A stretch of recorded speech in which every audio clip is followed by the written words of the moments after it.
Preston, famous for its North End Football Club, for being the third city of the North West, though both Lancaster and Chester would dispute that.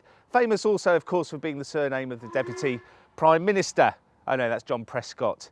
Well, apart from that, really, it's only well known for being the home of the Ribble Steam Railway. You may not have heard about it. It's one of the new kids out of the block. It only started offering a passenger service last year, but it's doing very well, thank you very much. And to find out why, we were at a level crossing this morning on the A59 at 10 to 6, or as I should say in railway parlance, 0550. Actually, whichever way you say it, it's very cold.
The Ribble Steam Railway seems quite a special railway to me. It hasn't been in existence that long, but you've already won an award for a heritage railway, and you have a, well, it can only be described as a big commercial operation. Well, let's tackle each one in their own merits. Let's tackle the heritage railway later, and let's tackle the commercial one first.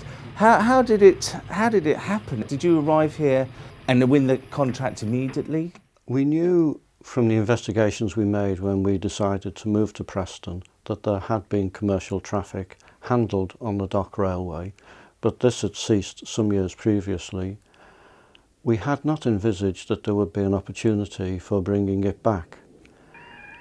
We were surprised and very pleased when, having been on site no more than months, there was a knock on the door from representatives from Total Fina Elf asking were we interested in cooperating with them in restoring this traffic back to rail and acting as the recipients of their trains coming in from the other side of the country.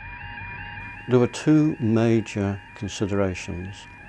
The first is the crossing on Strand Road, which is a national trunk road, the A59. Hitherto, trains had come across literally protected by men with red flags. That was no longer safe and viable. The crossing had to be rebuilt to 2004 special operative standards for a barrier-controlled crossing. And at the same time, we had to upgrade the entire network were with arrears of maintenance. We needed to make sure that the track was going to be suitable for bringing in trains approaching 2,000 tonnes in weight. Both these were major logistical problems which, as an ordinary voluntary society, we didn't think we could achieve on our own.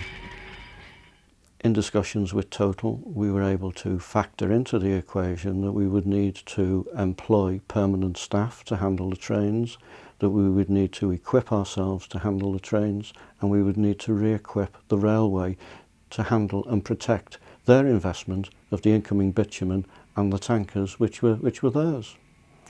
This we were able to successfully do. There was a lead-in period of 3 years for the work to be done, during which we made charges to them for the upgrading works. Culminating in the autumn of 2003, we were able to run a series of test trains to prove that the operation worked in terms of trains coming in hauled by modern power, which hadn't been available back in the 1990s, that the crossing worked adequately, that the rule book was safe, and that both Network Rail and EWS were happy with the way things were being done, because they too had investments in what was happening with the return of this valuable traffic to the railway. So, which you've quite clearly made work. We've seen a demonstration of that today. Does the revenue from that, and I won't for commercial reasons obviously ask you how much that is, but does that revenue, is that revenue what's enabled you to do everything else here? It underpins our operation in that it provides working capital for investment back into the heritage side of the business. We came to Preston with monies from the sale of our site in Southport. Those monies we knew were not going to be adequate to fund what we were intending to produce in Preston, so the contract has enabled us to proceed faster than we would otherwise have done and to achieve more in a shorter space of time. And it's also given us the feel-good factor of having something up and running and operational, that it has galvanised people, that it has crystallised a lot of our vision, because we have things operating, not just static. And as the weeks pass, we've been able to see progress which has astounded everybody here. Really nice museum, actually. Great to be surrounded by this North Eastern Railway colour scheme of vermilion. Beautiful, as is this coach, which was used by the senior engineers as they toured their fabulous railway, looking at what they'd done and discussing what they planned to do. And it wasn't just a form of luxurious travel, it was a way of transporting their secretaries and underlings, of exchanging ideas and noting down future plans. It was perhaps an early 20th century version of the laptop. When we came from Southport, the building itself was in quite a poor state of repair. Obviously built as an ideal locomotive restoration workshop, but in a very poor state of repair. So once we'd actually got the land we required, we decided to invest a good amount of the money in this building here. So we've installed a 25-tonne overhead crane. We've got a good length of track out there for the running shed with the coaches in. So it is really to get everything under cover, give ourselves some good restoration facilities, a decent pit, and decent lifting facilities, so we can be warm and dry. I mean, you certainly are warm and dry. They are fantastic facilities, and yet you're not overloaded with members, are you? No, not at the moment, but we're still quite a young organisation. We moved here in 1999. The building started going up in about 2001. And we've been slowly getting more and more members coming through. Is it one of the bonuses of not having so many members that maybe it's a fast track to getting on as a volunteer on a railway? I mean, I could start at a cleaner and work my way up, you know, given my own desire to do it on a fairly quick basis. Would that be true to say? Oh yeah, very much so. We basically have 10 vacancies in all of the fields for the main rail operation for the steam fleet. So you've got 10 drivers, 10 firemen, 10 past firemen, 10 cleaners, and we want to fill all of those vacancies. And because we've got quite a small membership base at the moment, we've got a good number of vacancies, and we've got a lot of people who have actually come forward making progress. And you know, there's a couple of guys who started on the footplate 6 months ago who are doing their fireman's exams, you know, ready for the start of the season. So it is quite a good fast track opportunity as we speak at the moment. Armed with the money from the sale of its site in Southport, the Ribble Steam Railway has managed to acquire space. It's managed to acquire space, of course, for its locos and carriages, and it's managed to acquire space for, well, just storing stuff. This stuff is all above the buffet and entrance hall to the museum, and it's like the car boot sale of your dreams, just with a slight price difference. For example, this sign from the Liverpool Overhead Railway Company, well, that would set you back about 10 grand.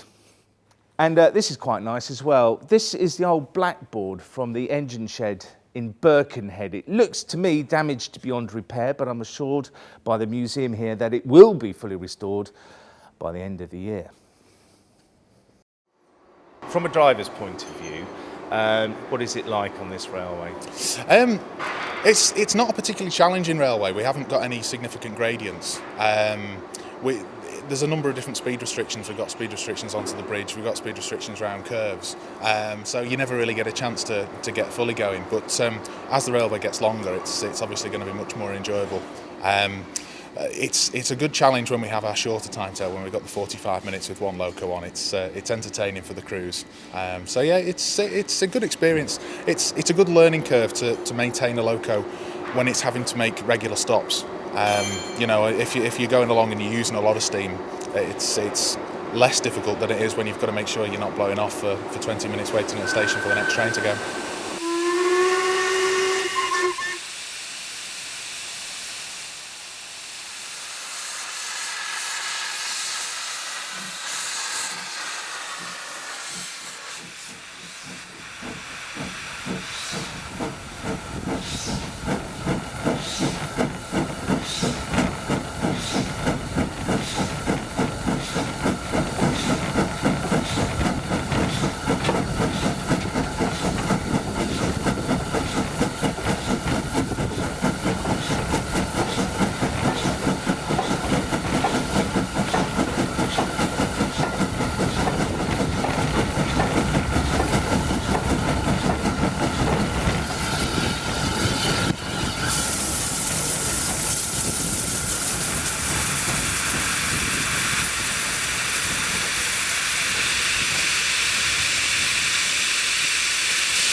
We want people to go away thinking they not just like what they have seen, but they have been touched themselves and feel part of something that goes back into the past, but is also founded in the reality of the modern world, where we have commercial contracts, we have to exist.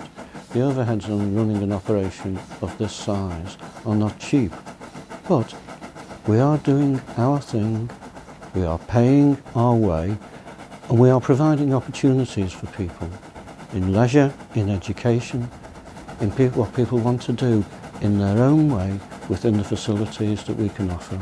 We encourage visitors. We have no signs up that say, don't do this, don't do that. We positively encourage people to be involved.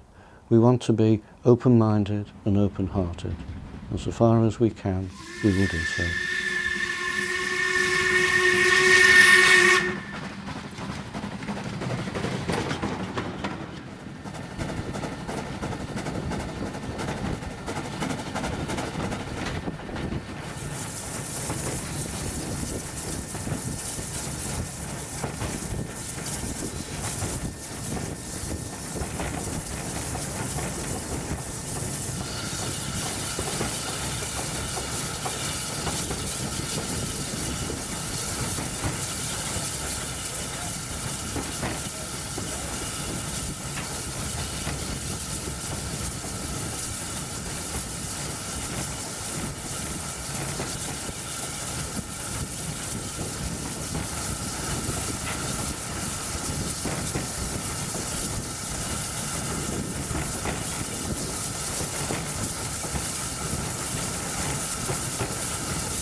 So there you go, we're back at the exchange sidings where we started this morning at around about 05:50, and in an hour and a half or so the diesel shunter will bring the empties back in to be taken off by a class 60 or 66, whatever. And later this year the Ribble Steam Railway will be starting the build of a platform here, and that's when instead of a trip they'll be able to offer you a journey, and I can assure you it's one well worth taking.